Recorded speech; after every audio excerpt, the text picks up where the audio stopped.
Morning guys, so natay buhaton karon sa akong pag-breakdown nga safety ang imong crossover and then balance ka nga maitsa ka at the same time lisod ka ma-injury, avoid injury ta kay daghang player karon crossover pop-up dahil ng Achilles, pop-up dahil ng MCL, ACL, so sayang ba? So daghang kay ma-injury nga wala nila ginatarong ilang movement. So karon i-breakdown na to. So pag cross di mo, dili pwede pag cross anamon ni mong TL.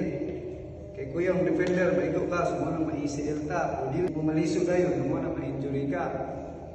So mo ni siya pag mag-cross ta para safety, dili mo naon. Dili sa dinhi mo na ng pikas. Balance lang ka. Mura na ka naglingkod. Okay, akong center of gravity, dili ko magana, safe niya akong back. Okay, pag-cross na ako, simple lang. Lingkod ko, boom! Diba? Simple na kayo. Ikas, lingkod ko.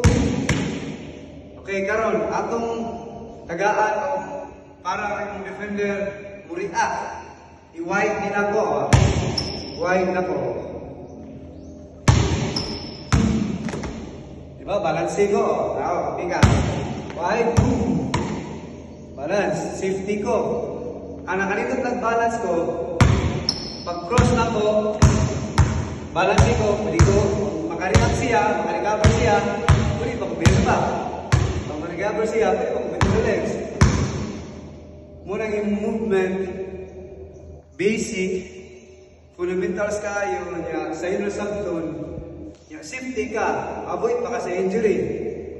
Kaya aning, pag-insali mo, cross ko. Balance mo ka. Ipagmod ka, safety ka.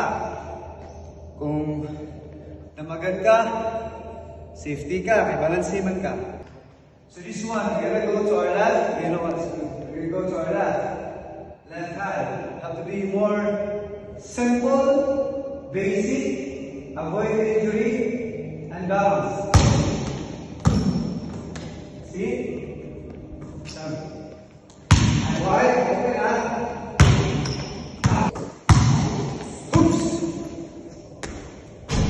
This one.